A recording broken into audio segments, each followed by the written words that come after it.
Okay, quick show of hands. Who here has ever wanted to get back at someone, even if you'd never actually do it? Good. You're human. And that feeling, psychologists tell us almost all of us know it. Revenge doesn't usually mean violence. It's gossiping, it's excluding someone. It's turning up looking incredible because your ex just might be there. Our stories, from Shakespeare to modern TV shows like Game of Thrones, tell us revenge is something bloodthirsty, dramatic, and unavoidable. And we love those stories. But for most of us, revenge stays harmless. It stays a story or simply a killer dress. But in a small minority of cases, revenge turns violent. And when it does, the consequences can be really devastating. So in major cities, revenge shows up again and again in serious violence. So if we can understand what takes revenge from fantasy into action, then we might actually be able to prevent harm, and we could even save lives. I researched the psychology of emotions, and I test this using experiments. I asked, what really drives revenge? I bring you into a lab. You trust someone, then they betray you. I then give you the chance to take revenge by blasting what might be the world's most annoying horn at the person who betrayed you. But here's the twist. Most people think anger fuels revenge. I did too. But in my study, people who were humiliated took the most revenge. Not furious, not shouting. It's that quiet moment when your face goes hot, your stomach drops, and you just want the ground to open up and swallow you. Humiliation makes us feel small, exposed, like we don't matter. Revenge makes us feel big again. It restores dignity, status, a sense of self.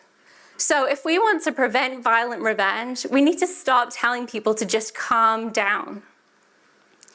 We need to reduce humiliation and restore dignity in how we deal with violence.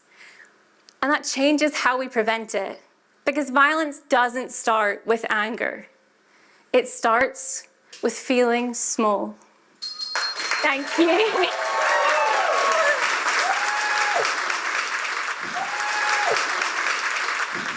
Do we want to go, who wants to go first? Francis, grab the microphone there. Hi, Katie, and thank you very much, and well done to you.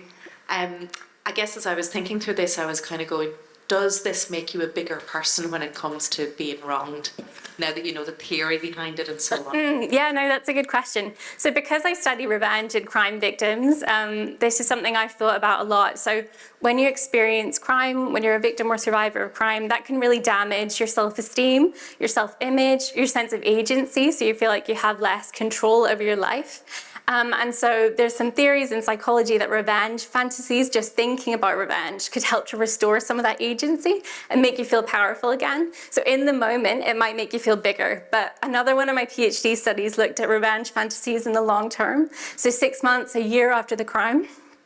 Well, not that long term, but not in the immediate aftermath. And I found that it was associated with poor well-being, so things like anxiety, depression, and also poor sleep.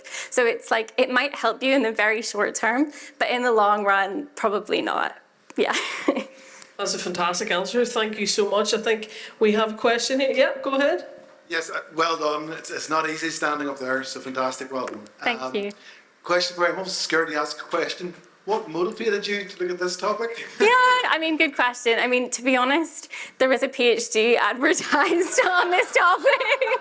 That's the honest answer. But really, because I studied law, I was very interested in victimology and crime victims. And then I did a master's conversion in psychology. And this just came along at exactly the right time. And I thought, this research, it sounds fun and exciting, but it also actually has a real world impact. It could actually help, crime victims with their mental health, and also help to, it's very removed from actual interventions, but it can inform interventions and help prevent violence. So it felt really worthwhile to me as well as an exciting topic. Absolutely fantastic. Thank you so much. Another round of applause for Dr. Katie McGaughey. Thank you.